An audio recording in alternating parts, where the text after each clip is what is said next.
আমি গুলি করে মারবো রে। আজ পর্যন্ত অর্জুন আমাদের নাগালের বাইরে চলে গেছে। শয়তানি, তুই আমাদের সঙ্গে বেইমানি করেছিস। বেশ করেছি। আমি অর্জুনকে ভালোবাসি, তাই তোমাদের হাত থেকে অর্জুনকে বাঁচাবার জন্য কায়দা করে আমি তাকে পুলিশের হাতে তুলে দিয়েছি। হারামজাদি, পুলিশের হাতে তুলে দিও, তুই অর্জুনকে বাঁচাতে পারবি না রে। অর্জুনকে মারতেই হবে। না, তার আগে তোকে নিয়ে যাবো আমার চেম্বারে। তারপর তোর দেহ থেকে একটা একটা করে পোশাক খুলে নেব। তারপর তোর যৌবনের সব বিষ কেটে নিয়ে তোকে তোর জীবন থেকে মুখ দিয়ে দেবো। অর্জুন বাবুকে দারোগাবাবু অ্যারেস্ট করতে পারেনি। যে কোনো গাড়ি দিয়ে হোক দারোগাবাবু অন্যমনস্ক হয়ে পড়েছিল, আর সেই সুযোগে সারা চিৎকার বাচ্চা অর্জুন দারোগাবাবুর হাত থেকে পালিয়ে গেছে।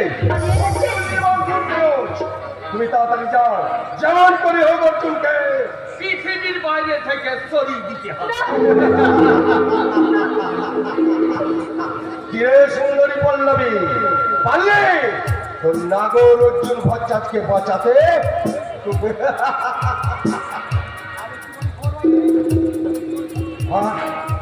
আর একটু পরে খবর পাবি রে, ওই ধাপার মাঝে পড়ে আছে অর্জুনের লাশ। আর আগেই নিখিল গুপ্ত লাশটা পড়ে থাকবে তার বাড়ির ওপরে।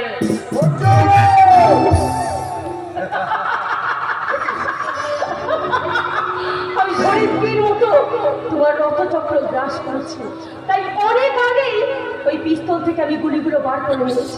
শয়তানে, পল্লবী এতদিনে তুমি একটা ভালো কাজ করছো পল্লবী। না হলে ভাইয়ের হাতে দাদার মৃত্যু হতো, না হলে দাদার হাতে ভাই প্রাণ হারাতো। কি বলবে? আমি তোমার ভাই সোম, তুমি আমার দাদা। আমার বাবা এক, ভুবন ব্যানার্জি, আমাদের মায়ের নাম ভারতী। সোমনাথ, আমার মার এক। হ্যাঁ দাদা, হ্যাঁ। তাহলে চল, শাস্তি দেবো সেই নিখিল গুপ্তকে। হ্যাঁ দাদা, হ্যাঁ, চলো। তার আগে সেই জানোয়ার নিখিল গুপ্তকে আমরা ছাড়বো না। নিখিল গুপ্ত, নিখিল গুপ্ত, এবার তোমার খেলা শেষ। কর্ণ আর অর্জুন এক হয়ে তোমাকে শাস্তি দিতে গেল।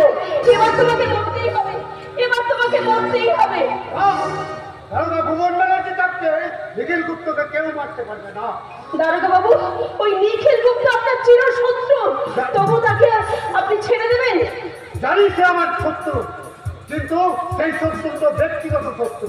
কিন্তু এই পুলিশ অফিসার, এই আইনের রক্ষক, আইনের সেবক ভুবন ব্যানার্জির সঙ্গে তার কোনো শত্রুতা নেই। তাই বলে অপরাধীর কোনো শাস্তি হবে না দারোগা বাবু? আমি ওকে অ্যারেস্ট করে আদালতে তুলবো। আদালত যা বিচার দেবে, শেষ বিচার সবাইকে দেবে দিতে হবে। দারোগা বাবু, আমার বিরুদ্ধে কোনো সাক্ষীও নেই আর কোনো প্রমাণও নেই। আমার সমস্ত অপরাধের সাক্ষী হলেন আমি। দারোগা বাবু, আপনি আপনাদেরকে কিছুতেই ক্ষমা করবেন না। এই নরকের পিঠটাকে আপনি চরম শাস্তি দিন। এই যে সবাইকে আপনি শাস্তি দিন, দারোগা বাবু, শাস্তি দিন। কোন শাস্তি? হ্যাঁ মিস্টার গুপ্ত, আপনার কোনো ভয় নেই, আপনি ভেতরে যান।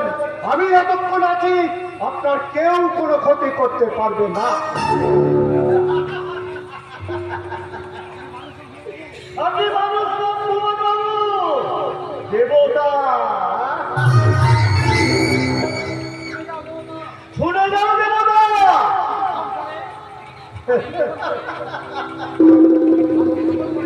আর কিছুক্ষণ পরে ওই ঘটনার মাঠে পড়ে থাকবে অর্জুনের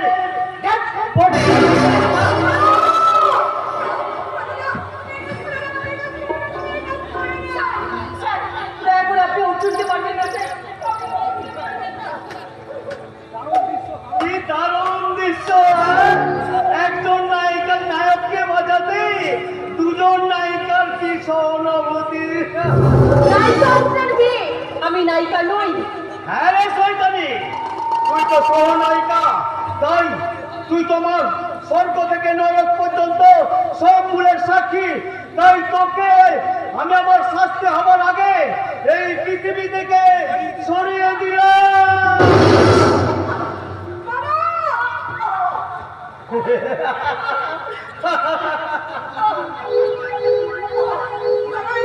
তুমি কি করলে বাবা? তুমি কি করলে? এখনই পুলিশ এসে তোমাকে গ্রেফতার করবে বাবা, গ্রেফতার করবে।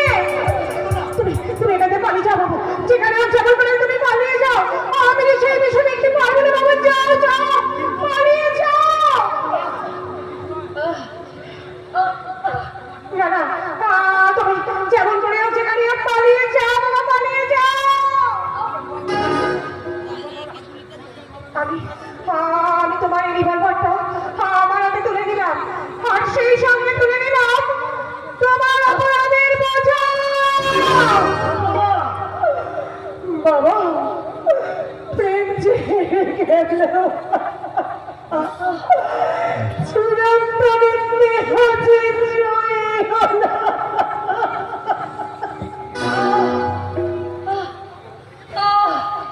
মা, একটু জল, একটু জল, কে আছো? একটু জল দাও।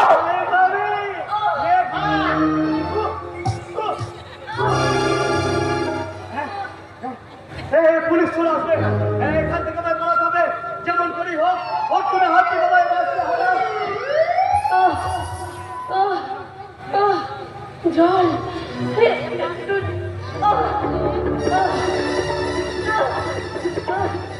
পানি গেল, ওই প্রতীকে পানি গেল। তবে কি ভুবন ব্যানার্জি গুপ্ত চল নাকি নিখিল গুপ্ত নিয়ে যাই? কত দূর পড়াবে নিখিল গুপ্ত? আজ তোমাকে আমার হাতে ধরতেই হবে। আমি পল্লবী। তোমার এই অবস্থা কে করলো পল্লবী? ওই নিখিল গুপ্ত তোমাকে নিখিল গুপ্তের হাত থেকে বাঁচাবার জন্য আমাকে গুলি করে নিখিল গুপ্ত পালিয়ে গেছে। তুমি ছেড়ো না, আর যাবার সময় জেনে যাও বলো পল্লবী, বলো। আমার এই মৃত্যুটা অভিনয় নয়।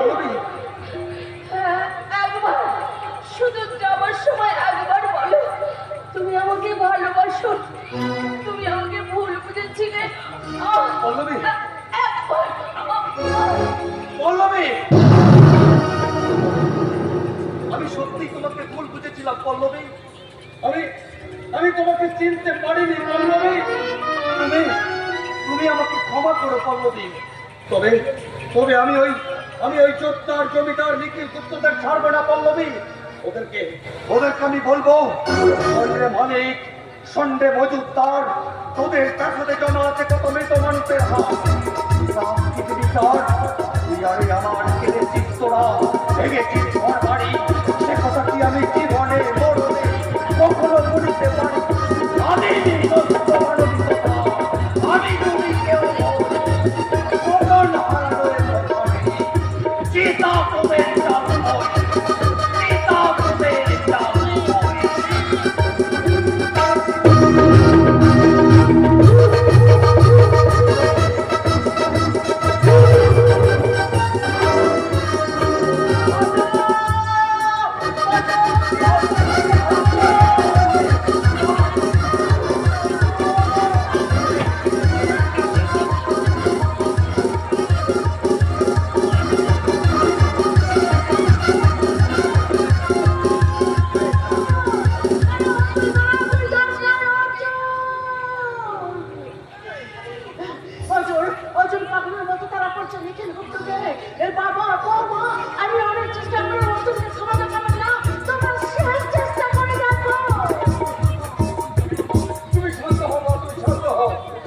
অর্জুনকে আমি ফিরিয়ে আনবই। শুনবে না, ওরা কেউ শুনবে না। ওরা যে দুজনার শত্রু। কে তার মায়ের অপমানে কে নেবে তার প্রতিশোধ? কে ধরবে ওদের মহাযুদ্ধে রথের রথি? আমি ধরবো দাদু, আমি ধরবো। আমি অর্জুনকে ফিরিয়ে আনবো। তারপর নিখিল গুপ্তকে পুলিশের হাতে তুলে দিয়ে আমি আইনের শাস্তি দেবো দাদু, তাকে শাস্তি দেবো।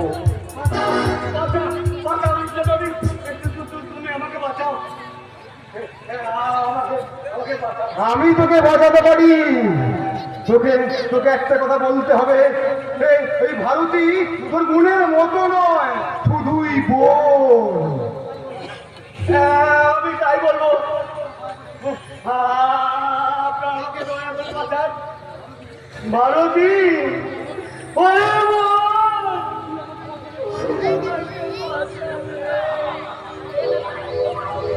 অনেক পাপের ভোগকে চলে কিন্তু আর আমার সময় পাবে না। তুই শান্ত হবে, তুই শান্ত আমি হবে। আমার মায়ের পায়ে জীবন উৎসর্গ করার জন্য জন্মেছি, আপনার হাতে অস্ত্র সমর্পণ করার জন্য। আরে শোন, তুই তোর মায়ের কথা শোন, তুই তোর বাবার কথা শোন।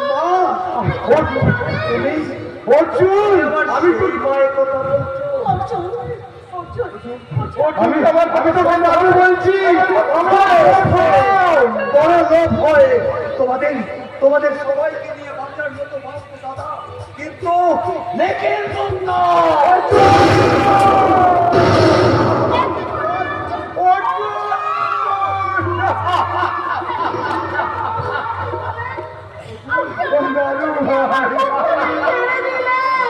হ্যাঁ দিলাম, পোশাকের ভেতর থেকে বেরিয়ে আসছে আইনের রক্ত, আইনের বিচার থেকে আইনের বিচারক কোনো ভুল করেনি।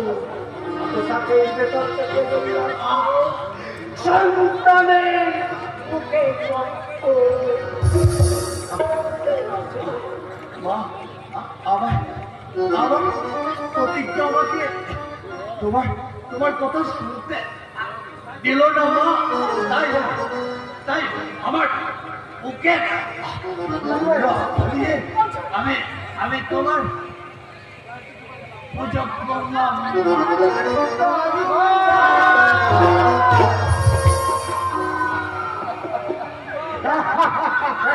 বন্ধুগণ, পিতা স্বর্গ স্টেশন থেকে রেলগাড়িটা ছুটতে ছুটতে হয়েছে, মায়ের অন্তরানা চরম তলে থেমে গেছে। প্যাসেঞ্জার বন্ধুগণ, এতে আর যাবে না, আপনারা বাইরে বেরিয়ে দেখুন, এটাই স্বর্গের পরের স্টেশন।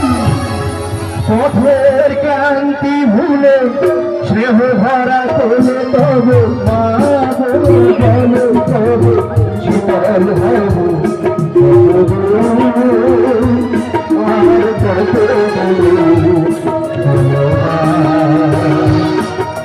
পথের ক্লান্তি ভুলে স্নেহ ভরা তোলে তবে মা বলে তবে শীতল হব